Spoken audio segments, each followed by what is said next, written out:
G'day friends, welcome to today's video. My name is James. Welcome back to my channel and welcome if you are new. My brain just completely left my body for a moment then. I'm so sorry.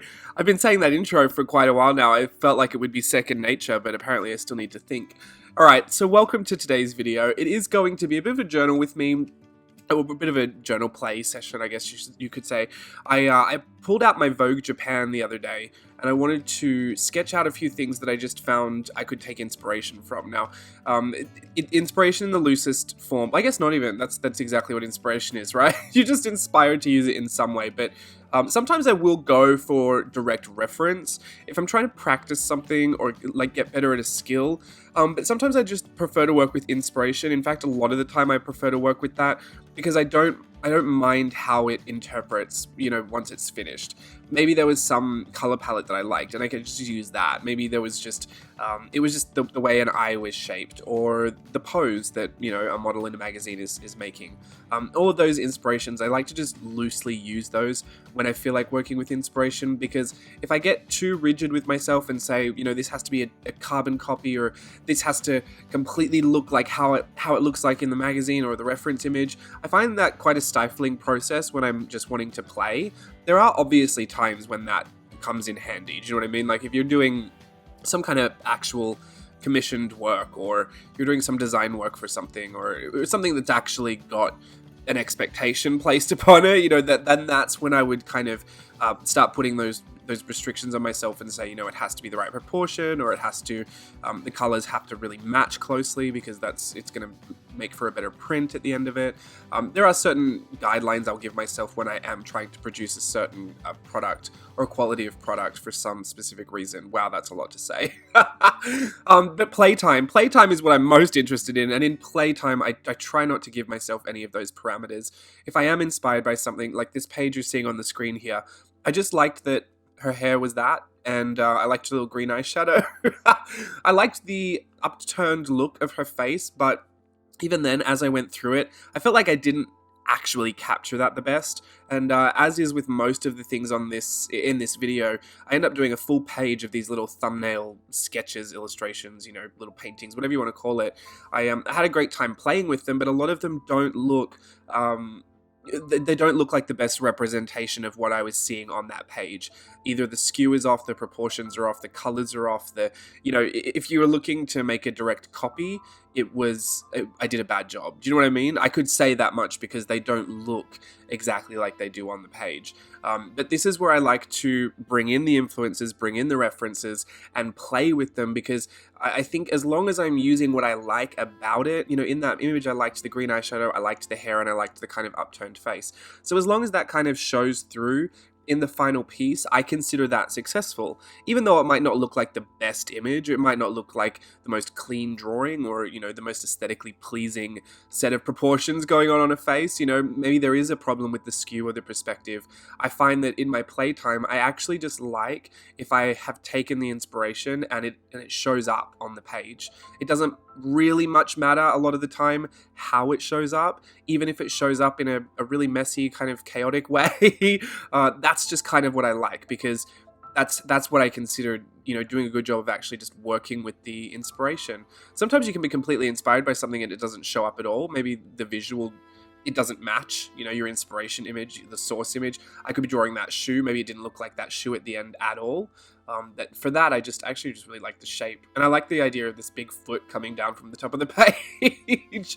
Some of my inspirations are very, very loose. Oh, I also have to apologize for this little section here. I started sketching in ballpoint pen because I thought that's what I wanted to do. I didn't, and then I didn't realize, but my camera had stopped recording, which is just ridiculous. I always check, and of course the times I don't check, it stops. But I thought, instead of going through that whole process, I was just going to stamp out the body with my doll part stamp set instead of drawing it all out, and that way I could just have fun putting the clothes on her. Because for that, what I really liked was the outfit. I liked the styling of that shot. I didn't really need to replicate anything else from that image except the outfit. So I thought, I'll stamp a little body out, then I can draw the outfit on top. Easy peasy. Anyway, I never say that. Easy peasy. Why did I say that? Who have I been watching that says that?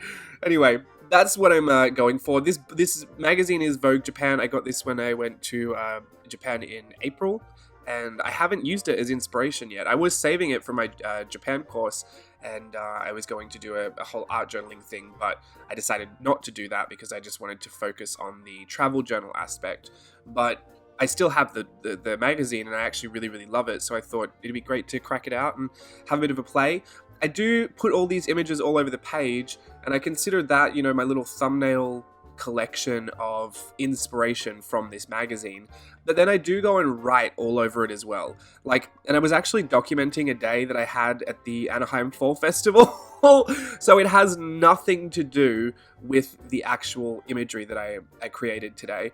The journaling has zero to do with it. But I don't really care that much about that. I think it's a good representation for me of what is going on in my head at that point. I mean, I love fashion. I love fashion images. I love Vogue. I have a collection of Vogue at home that I'm really scared my mom's going to throw it away one day. But back at my home in Australia, I have bookshelves of issues of Vogue from, I don't know, like 2006 to 2008. No, when did I stop? I think I got up to like 2010. But I have them from Vogue Japan. I have British Vogue. I have Australian Vogue. I was really not that much into Australian Vogue because I found it was actually quite a recycled version of American and British Vogues, especially because Australia's seasons are flipped, being in the southern hemisphere. Like winter is summer, summer is winter. So our seasons were always behind, and I felt like, you know, fashion is so cyclical and it moves so quick. By the time that Australia got to demonstrate, you know, by the time Australia was going to talk about the fall trends, the you know, Europe's already on the next one. So I found it really difficult to get behind Australian Vogue. Also, there were only a few Australian designers that I actually really enjoyed. So it was, yeah, my favorite Vogues. I love Italian Vogue. I mean, it's just so extra. And I love Vogue Japan. And I really loved the September issues of British Vogue. Was it the September one? I think it was the September ones. Maybe I'm going crazy. I'm pretty sure it was the September issues of British Vogue, because they always had the most fantastical editorials in there. Basically, I love the Vogues for the editorials. I enjoy reading lots of the articles as well. I learnt a lot through reading a lot, but I'd be lying if I said that I got them for the words.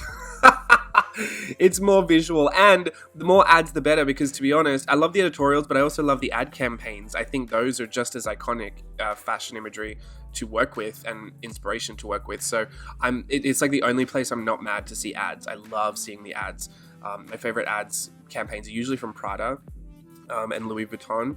But it's been a while since I've kept up with all my fashion. I still watch it from time to time, but I mean, I used to be obsessed with fashion. It was, I mean, every day I'd be reading about it, looking into what I needed to do to become a fashion designer, obsessing over collections, and, you know, learning all the models' names. It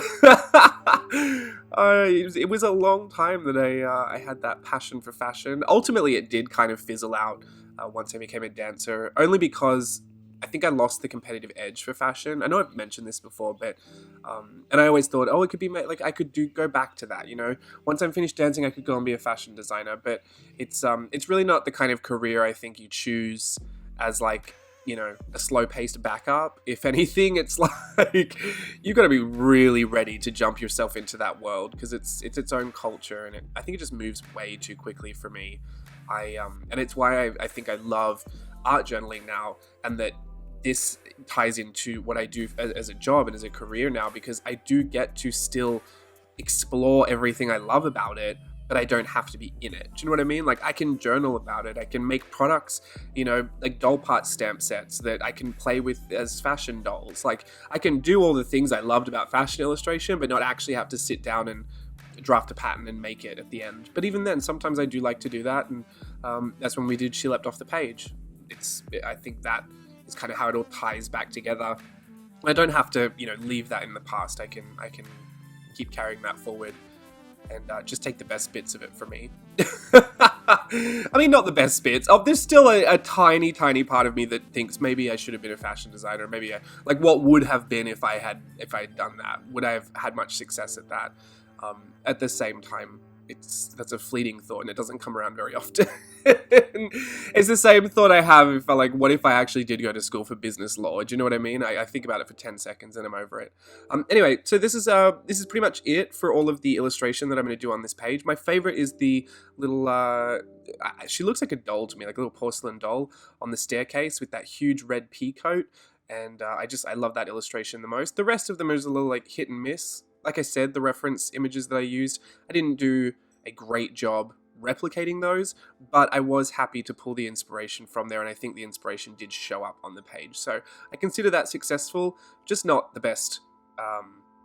It's not the best replica. Is that the word I want to use? It's not the word I want to use. I don't know what the word is. I've forgotten it. You have to bear with me. I'm pre-recording all of this footage, not footage, but like all of these videos because I am leaving for Australia. At this point when this goes up, I will be in Australia, and I'm super excited, but I have so much to do. We're doing Christmas in Australia kind of early because I'll be there. And so I had to go out and do all the Christmas shopping because it just didn't occur to me that if we were doing Christmas, I should probably bring Christmas gifts. So I've been Christmas shopping. I just got back from church. Steve's got to go to work. I've got to go and watch him do his closing day of Coco. And then I was doing all of this today as well. I have to get all those workshop stuff prepped because I'll be doing that literally at the end of this week. I'm recording this voiceover just a few days before I'm leaving. It's Sunday and I'm leaving on Tuesday, so I got a lot of stuff to get ready. As it is, I think I only have one more voiceover to do, and then everything will be ready to go for while I'm away. I did want to say thank you to, I know this is a really random segue, but thank you to everyone that told me that I didn't have to upload.